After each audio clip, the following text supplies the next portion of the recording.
இந்த மனிதர்களுக்கு ஒரு வாய்ப்பு, பெரு வாய்ப்பு நேரடியாக அவரவருக்கு தனித்தனியாக வழங்கப்பட்டிருக்கிறது. அவ்வளவுதான்.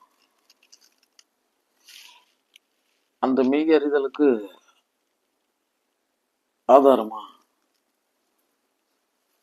அவங்களுடைய வாகனமா அவங்களுக்கு அந்த அறிவு அமைக்கப்பட்டிருக்கிறது. அவ்வளவுதான். அந்தந்த நபர்கள் அவரவர் அறிவை கொண்டு அந்த மெய் எனும் பதம் சேர வேண்டும். தனித்தனியா விதிக்கப்பட்டிருக்கு. குமரா, அதனாலதான் இங்க யாருமே அவர்கள் தன்னுடைய வாரிசுகளை அவர்கள் திட்டமிட்டபடி 100% அவர்களால் செய்து விடவே முடியாது.